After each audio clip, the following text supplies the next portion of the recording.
Namaste, my name is Falvey and I run trek and expeditions all around the world for the last 25 years. I run Ireland's leading adventure company. I want you now to come with me on an amazing journey to Nepal, Everest Base Camp and the Kathmandu Valley. It's a journey where mountains, beauty, culture and traditions, they all come together.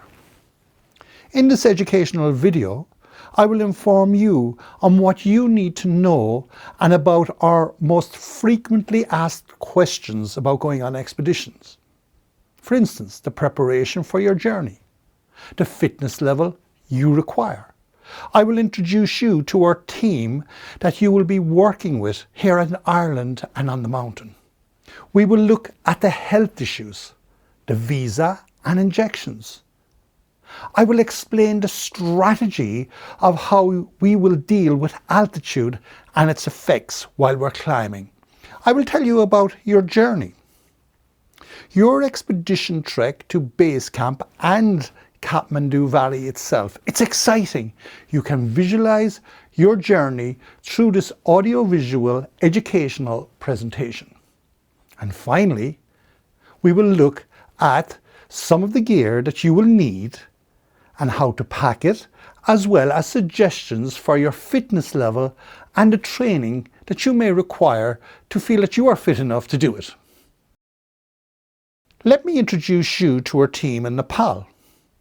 It starts off with our ground staff in Kathmandu, Angrita Sherpa and Samba Sherpa, who was in charge of our logistics in Nepal since 1996. They are supported by Samba's son, Mingba Chiring Sherpa, who was in charge of the office in Kathmandu. Our head Siddhars are very popular people. There is Pemba Gelji Sherpa, who is in charge of expeditions and training in Nepal. Pemba you might know from our film, documentary and book, The Summit, of which we both wrote. Pemba is also one of the world's most experienced high-altitude climbers. By the way, he has climbed Mount Everest 7 times, 6 from Nepal and 1 from Tibet. He has also climbed K2. Pemba works as a professional guide for our company as a trainer and a guide. Then there is Lama Dawa Sherpa. He is our head Siddhar in charge of our trekking groups. Everest Base Camp is not the only area that we visit or we go climbing in.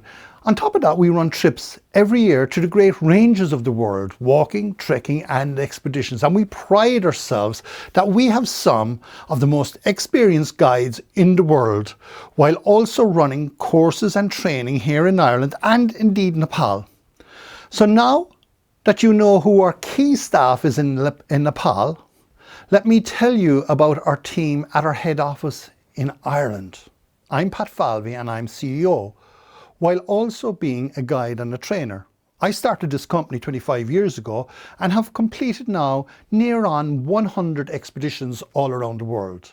Abina Falvey is my sister and she is the general manager and she is in charge of logistics.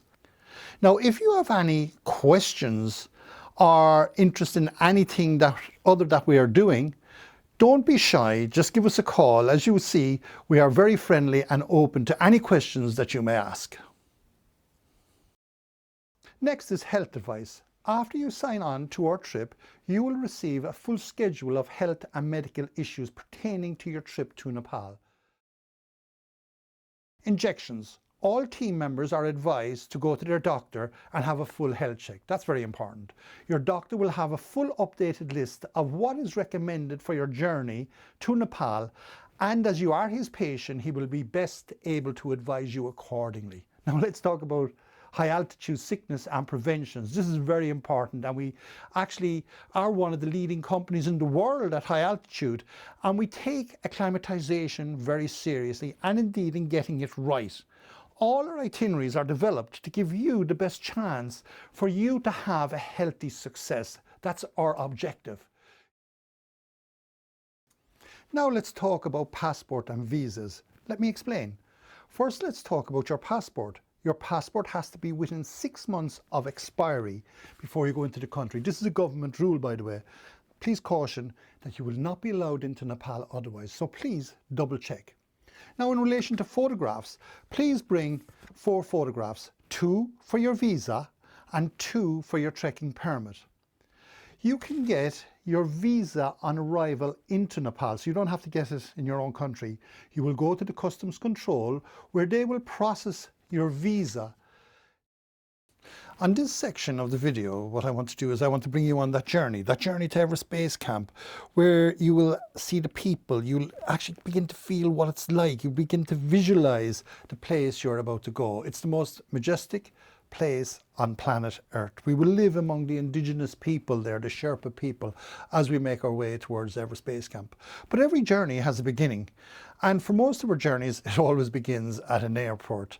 If it's a case that you're leaving with a main group from Ireland, well then we'll all meet at Dublin Airport, and it's a great place for all the family to get together and to give everyone a hug, and because it is a fantastic challenge, and people and family loves to come out to see people off. Well, our journey is an amazing journey. It takes us across Europe and then down to Abu Dhabi. And then from Abu Dhabi, we fly in towards Nepal and we cross the Himalayan chain. And it in itself is an amazing journey. Your first view of the Himalayas are amazing. As you look out that window, particularly if we have good weather, you could see Everest in the distance and the whole Himalayan chain as it actually stretches across over 5 different countries. From there, we actually fly our way into Kathmandu. The minute you get off the plane, by the way, sometimes it can be 40 degrees Celsius and it's very, very warm. But the first thing we have to do is we have to get our visa and collect our bags. So as I explained earlier about the visa, it takes about an hour and a half to get it. We have to have our passport in order. We have to have 4 passport photographs, 2 for the visa here, and then we collect our bags. And the amazing thing about collecting the bags is everyone is very excited because sometimes, like when you're going to countries like this, if your bag is lost, it can be, catastrophic in the sense like that all your belongings are there. But mostly we get the bags and we have a day or so, like, if it's a case that we need to get them, that we can get them. But everyone is delighted as we exit the airport, and now the journey has really begun, because now you're going into a city of 1,000 temples.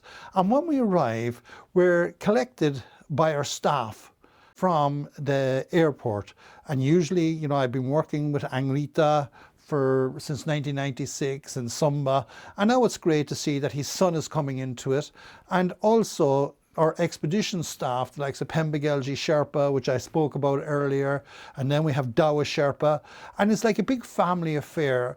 These people have come from the Khumbu itself, and I've been working with Angrita since 1991. We get into the bus and now we're in a city, a bustling city. And even as we're driving through the city, you will see its colour. You see it's the city of the 1,000 temples. It is the meeting place for expeditions who not alone go on treks, but who go into Tibet as well. And it's fascinating just to drive through. While we're in Kathmandu also, we will take a time out to investigate the culture of Kathmandu. We will go to visit the Hindu and the Buddhist temples. We will go to Pashi Bhatnath, which is a Hindu temple, and Budana, which is one of the most famous temples of Buddhism in the world. Now, on trek like this, and on expedition like this, we usually try to ensure that we have very good hotels. And all our hotels that we use, you will have ensuite. It'll be twin rooms usually. On our first day, we have a lot to sort out. If it's a case anyone is short gear, what we do is we'll, go to the shops and we'll get the gear that they require. Or indeed, if you don't have the gear, we can rent now most of the gear here in Kathmandu. It is one of the few places in the world that is really well catered for hiring stuff. Now, while we're doing this, we will have our staff to go and get the trekking permits and the visas that's required to go trekking in the Khumbu, and we're going to need that. After this, we're ready to go. And this is very exciting in itself, because we're now going to go on one of the most amazing flights on planet Earth. It's even known as that as we make our way through the foothills of the Himalayas. Usually we get up at 5 o'clock in the morning, that's AM, and we get to the airport, and we're usually trying to get the first flight. Getting the flights out of Kathmandu can be fairly tricky, and that's the reason why we allow a few days so that people, can, be relaxed about the fact that they're not under severe pressure to get in on the mountain or indeed off the mountain. Once we get to the local airport, I tell you, the hustle and bustle is amazing. It's a complete experience in itself. While we actually pack our bags through, because we need to get everything through at the airport, it's actually put onto trolleys, it's put on weighing scales, and before you know it, you have to be really, really careful here now, because you have to really pay attention, because they move things very, very fast. There's about 30 aircraft in the morning that heads out into the Himalayas and distributes people around to the different airports. So you have to really keep your ears and your eyes open that when your flight is called. So therefore we collect our boarding cards, and from there we leave the terminal in a bus similar to this, to arrive at what I would say a shorts type aircraft. It fits about 18 people, and we squeeze into it, and it's like this, it's fairly packed. We pack all our gear in, and now we're ready to go. At this stage, we're about to leave Kathmandu, and Kathmandu is at about 1,400 meters, about 4,500 feet, and we're going to take this most amazing flight that you may have read about for 30 minutes, straight into Lukla, and is recognized as one of the most amazing flights on planet Earth.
From Lukla to Everest Base Camp, it takes 9 days. From Everest Base Camp to Lukla on the way out, it takes 4 days, 62 kilometers in total. Now, it may not sound a lot, but you will need every single day. It takes longer to go in than it does to come out because we need to acclimatise to have our heart and our lungs expand. And when we're on the way out, we will be so fit we can make it out in 4 days. But our journey begins at Lukla, and this is an amazing place. Like, it's, about 4 days in from the nearest road tip. And everything that goes into the Khumbu has to come in by foot. So we're very lucky. We're after landing in to Lukla Airport, and for a few hours, because we're not going to stay here, we're going to take a look around Lukla itself. But while we're here, we go and rest, we have coffee and tea. We now allow our hearts and our lungs to expand and to take in the thin air, because we will be affected by altitude when we land here. We go very, very slow. Everything, that we're doing now slows down. And this is one of the most important days. If you move too fast, then you're going to get altitude sickness. So while we're relaxing at a tea house, our Sidars, the likes of Pemba and Dawa, are organising everything. We, hire all the yaks and indeed the porters. And while we're here, we go around and we see, life as it stands, the hustle and bustle. We can see the kids as they're going to school. And just remember, this is out in the middle of nowhere, and kids and the people themselves love to see us come. We've done a couple of schools project there with Freddie T. Bear. That's, our adventure bear. He's basically our alter ego of myself and Claire. And even Freddie has written a couple of books. So the kids love Freddie. And what you will notice here is the love of people for their brothers and their sisters. And as you can see, they really, really look after themselves. But even in Lukla, you will find that there's an Irish bar. So we have lots of time to look around here, maybe 2 or 3 hours before we start making our way up through the foothills of the Himalaya. And on the way, we're now going to start making our way up along the Duvkosi. It's an amazing gorge of a river. The mountains are actually protruding at either side, reaching the sky itself. At this point in time, we're in the agrarian base as we make our way now along the Duvkosi, making our way mainly downhill. So we'll go from 2,860 metres down to Phakding, which is about 200 metres below. And the main reason why we're doing that is we're going to give ourselves a chance to acclimatise so that we won't get altitude. So we're starting high and we're going to end up low. Along the way, you will see, the people at work, because this is the farmstead. We're actually walking among a living community of the Sherpa people. This is where they get their main food source from. We're also now at high altitude, which means that we have to be very careful with the ultraviolet light, in the sense that we will burn very fast. And burning, believe it or not, is one of the major reasons for people getting sick. So we have to ensure that you're not going to get sunburn. So factor 50, is very, very important to have in your pack. Along the way, you will see that we will be meeting and crossing people. This is a fantastic place to trek along because you're meeting people all the time. You're meeting the mothers, the fathers, the people at work in the villages, kids going to school. And on the way, because of the fact of the massive gorges at either side, we'll be crossing lots of suspension bridges, which were put in by the Swiss a number of years ago. We'll be crossing through villages. And the one thing you will notice is the difference between the modern day tea house and the older tea house. You'll see some timber tea houses, which are very, very poor, and indeed modern day tea houses, which we will be staying in. Now, the first thing that's going to come across to you is the reverence of the place. This is actually where a lot of prayer flags and prayer wheels and the devotion to Buddha is at its highest. And we'll come across a lot of temples as we're making our way. On either side, of the paths, we have massive mani stones. This is actually prayers carved out by stonemasons, taking years to do. And the prayer on it is Om Mani Padme Hum. En route, we'll be passing prayer wheels. We'll be learning about the culture both of the indigenous people, the farmers, and indeed of their faith in Buddhism. But the one thing that's spectacular is the colour. It is the fact of the rhododendrons, the flowers that's growing along the way. Phakding is a beautiful place. And what I'm going to do is I'm just going to explain the type of tea houses that we will now be staying in. So they're similar all the ways up. They get a little bit more primitive as we get higher up the base camp. But here is a typical house in Phakding. There's the tea room itself, and it's usually heated. What every day will consist of is we will get up at 6:30 in the morning. We will have breakfast, and breakfast usually constitutes, porridge, eggs, bacon, and tea, coffee, and fruit. The rooms are usually set out in twins. They're clean but very, very basic. They will either be an outside toilet or an inside toilet that we can use. So we won't be camping, and that, makes a big difference in relation to our acclimatization. But here we are now in Facting, and we're about to leave. So in Facting, we're heading for Namche Bazaar today. We're rising from about 2,610 meters to 3,440. And by the way, this is, I think, the hardest day that you're going to put through. So it's very, very important that we have a very, very slow pace, and we take our time and we acclimatize properly today and in the next few days. But after about 2 hours on our trek from Facting, we entered the national park. And when we enter the national park, we have to have our permit to enter, which is all sorted out, so we don't have to worry about that. All our staff has already done that. But what will become very evident here is all the notices about protecting yourself for altitude, because altitude can be very dangerous, and so therefore we are very, very strict in relation to how the pace that we're going, and in relation to how people are adapting to it. And we will keep our eye on everybody that's climbing, in particular today, because this is a very, very serious day for altitude. After we leave the gate of the national park, we head downhill to the base of the river at Jomsel, and then we make our way along this narrow gorge when we head to the connection between the Duvkosi and the Budkosi. And then we cross this massive river on suspension bridges, which, have prayer flags hanging from them. O Mani Padme Hum, O Mani Padme Hum. And as we cross them, we then make our way up on a steep ridge to one of the most famous villages in the whole region. Namche Bazaar is one of my favorite villages, mainly because of where it is situated. It is very near the Tibetan border. And I had climbed a mountain not too far from here, a mountain called Chaoyu. It's the 6th highest mountain in the world at 8,000 meters. Namche Bazaar itself is at 3,440 meters.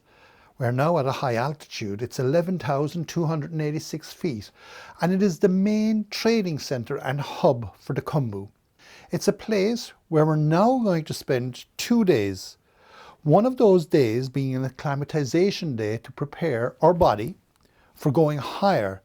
This now is a very important element of our overall acclimatization, so that we get our body, into the right shape for going higher. Namche Bazaar itself is an amazing village. It is built on the side of a hill, and it is like an amphitheater. And as you can see, it's like a concert hall as it looks out at the stage in itself, which are the mountains all around it. Now, I've been using the same tea house here since 1991, since I started coming here. And when I come here, I have so many friends in the village itself. It's a great place also to hang out. Believe it or not, it has an Irish bar, and it has, bakeries and things like that. So for our acclimatization days, it is a very, very cool place. We usually arrive between 3 and 4 p.m. It's important that in the evening that we take it easy, as we have now risen over a whopping 800 meters, and most team members, and this always happens, will feel that the rise in altitude. Now, to help acclimatize yourself, you will need to drink between 3 and 4 liters of water and rest. In the evening, we go to bed early, because Trek Day 3, we're up early again, and it's an acclimatization day. Lots of people call it a rest day, but it's not really a rest day. Today, we will rise 440 meters above Namche Bazaar village. It is a great walk, and we get some spectacular views of the village and the surrounding areas and the mountains around it. We climb up along a narrow ridge to the Everest View Hotel to a height at 3,880 meters, moving at a very slow pace, taking in the spectacular sights en route. We take time to learn about the surrounding mountains and villages, to take it all in. We get a chance to learn about the culture of the Sherpa people who came into this valley over the Nangpa La from Tibet and who made their home in the Khumbu. Believe it or not, this place was one time known as Shangri-La, a place I'm sure you all would have heard of. The views that are en route are mesmerizing as we make our way to our high point. We chill out for a few hours to let our body acclimatize. We take in the rarefied air, we take some photographs and see the beautiful sights that are around us. Taking into view our objective for the next day from that hotel, we can see Tengbosha Monastery. Hopefully we will get these amazing views that this place is well known for. Everest, Nuptse, Lhotse, Amadablam, Cantiga, Tramserku, Island Peak, and many more mountains in the range in the higher Khumbu. We returned back to Namche for the afternoon and spent some time exploring the village before returning to our tea house for a good night's rest and to prepare for the next day's trek. Trek day 4, we make our way from Namche to Tengbosha, and then we drop down through the road of forest to Dibosha to our tea house. This will help our body again acclimatize better, to rise high and to sleep lower. This is a very important element, as I said earlier, of ensuring that we get proper acclimatization and we don't get altitude sickness. This is what we're trying to prevent all the time by the way that we're acclimatizing. And the day begins with an easy start up a trek, uphill to the top of the village. It takes about 30 minutes. After reaching the top of the village, the path levels off, and for the next few hours we will track on a narrow pathway high above the Duvkosi below us. And then once we actually, after 2 or 3 hours, we descend, a big descent, maybe 400 meters or 500 meters right into the basin of the Duvkosi, and we have lunch there before we actually head to the monastery. We also have to be very careful now as we trek en route. There are steep fall-offs to the gorge below us on our right hand side. The main dangers here is being actually thrown off the track or the path by a yak or a mule. So therefore you have to actually be very careful and always ensure that you stay on the mountain side of where those yaks and those mules are travelling. After lunch, there is a long haul up to the monastery at Tengbosha, which is one of the most famous Buddhist monasteries in the world. It was here in 1991 when I visited this place first that I took up my own Buddhist philosophy and learned from the monks that life isn't a rehearsal, it's a performance. And since then, I've lived my life to the best of my ability. When we leave Tengbosha Monastery, we descend to Dibosha at 3,820 meters, and this is in the rhododendron forest. And when you enter the rhododendron forest, it looks like that there's lots of air around. You could just breathe, and it's also very beautiful. After an overnight at Dibosha, we then actually trek, and it's on day 5, and we leave the rhododendron forest and we're heading for Furisha.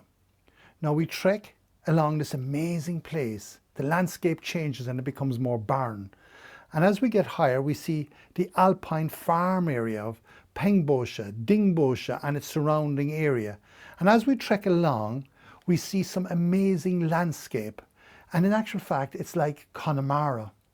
We travel on this narrow path along this gorge, and as the mountains actually all around us just protrude like missiles to the sky, ourselves and our caravan now track through a number of small villages, and we leave behind Tengbosha Monastery and take our last glimpse at the wonderful spiritual place which I always has known as Shangri-La. We will now be skirting along the edge of what for me is without doubt one of the most beautiful mountain regions in the world. We see Amadablam as it towers up above us. This is a place where I came on my first expedition in 1991 with a great team. It was led by Con Moriarty to climb Amadablam, Mike Murphy, Kieran Corrigan, Mike Shea, Tony Farrell and Tim Hickey. And it is where I myself first saw Mount Everest, and it was this that rose the spirits in my heart to want to come back. The climb on Ama de Blanc was the beginning of my high altitude mountaineering career, and I'll never forget it. And I've been back over 100 times since to the different regions around here. Well, as we're travelling along under Ama de Blanc, it is very spectacular. The ridgeline above, which took me to the summit in the year 2000, right, okay, is clearly visible. And it always sends a shiver up through my spine. And people that come with me see this mountain as one of the most beautiful in the world. There we were, on the ridgeline above, carrying heavy packs, fixing ropes, and gave some great climbing. The climbing onto the top ice field was spectacular, and when I got to the top, I could see Mount Everest. Well, anyway, getting back to the trek, we're passing in under this mountain. We have Cantiga, we have the Nuptse Lutse up ahead of us. And this now in your mind is amazing because it captures this beauty of this iconic mountain and this iconic area that we are traveling. We are now constantly moving along a living landscape, enjoying the beauty of the high Himalaya. And as we move again onto another region, like we've come from the agrarian base, we're now coming into a barren landscape. On our final stage today, it brings us along a narrow path into the hidden valley of a little oasis called Farisha. Farisha is a small village, and it is on the exit moraine from the Khumbu Glacier. It is a glaciated basin with moraine shoulders as it actually pushes up either side. Take note, we are now climbing at a higher altitude, and it's very important that we have warm gear to keep us warm. Now I'd like to tell you more about our stay and acclimatization here and how we benefit from our time here. In the afternoon of when we arrive, we go to see the medical centre, and here we will visit the doctor and have our oxygen sats taken. And this is a very important aspect of acclimatization because we want to make sure as you go higher that you are fully and properly acclimatized. Day 2 of our acclimatization is very interesting because we go up the back of Farisha and we climb high, and then we come down and we sleep low. On the acclimatization trek today, we get some fantastic views of the Nuptse Lutse wall and of another trekking peak which is called Island Peak.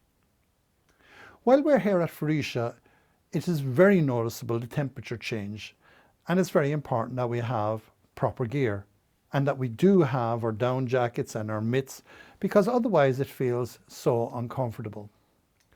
The next day, day 6, we now leave Farisha, which is at 4,240 meters, and our yaks and our porters make their way now along the moraine, and we head to a very interesting place called Douglas Pass. And it is here at Douglas Pass that we will see the memorials of a lot of climbers who have died. And it just brings us back to the fact that, you know, Everest in itself and the other high mountains around it are indeed very dangerous. After leaving Douglas, which is one of the most spiritual places in the whole Khumbu region, which has most memorials, we make our way towards Lobuche. Rising in altitude again, it's 4,620 meters, and it really starts to affect us here, so we really have got to take it very easy. We overnight in Lobuche, which is probably one of the harshest places in the whole Khumbu Valley. It's not a very nice place, but we do have to overnight there. From Lobuche, we then make our way on day 8 to Gorik Shep, up along this moraine, a very barren moraine. In other words, there is no growth now, and we make our way along, and below us we see the Khumbu Glacier. And it's very noticeable here, the receding of the glacier itself, like there's over 200 foot of a moraine that we can now see. When we make our way to Gorik Shep, we stay here for a few hours and then continue our way onto base camp. And that is our first objective complete. So base camp is an amazing place, and it's a place where I for part of my life between the north side and the south side have spent over 340 days as I actually tried to summit Everest 4 times. After reaching base camp, we can celebrate because we have now reached our objective. Base camp is on the moraine and you don't really see very much. So what we're going to do to get our full view of Mount Everest, because all you can see is big moraine and big crevasses as we actually enter the base camp region. And sometimes if it's in April, we will see a lot of the Everest teams which are now going to climb Everest. But what we do then is we head back to Gorik Sheb. We go to bed early. And the following morning, just before sunrise, we make our way onto Kalapatar. And Kalapatar is our high point. It's at 5,550 meters. And when we get there at sunrise, in particular if we can actually have a sunrise over Mount Everest, it really is spectacular. Behind us is Pomori. In front of us is Mount Everest, Nuptse and Lhotse. And then we can see all of the high mountains down the glacier. Once we leave the summit of Kalapatar, we then make our way towards Farisha. From Farisha, the following day after that, we go to Dibosha. From Dibosha, then we head for Namche Bazaar. From Namche Bazaar, we head to Phak Ding, and finally back to Lukla, where we will take that amazing flight again back to Kathmandu and celebrate. Some people will go on to do other things. They might go down to the Tari, into the jungles. Other people might go on and do another trek. Nepal is one of the most beautiful places in the world.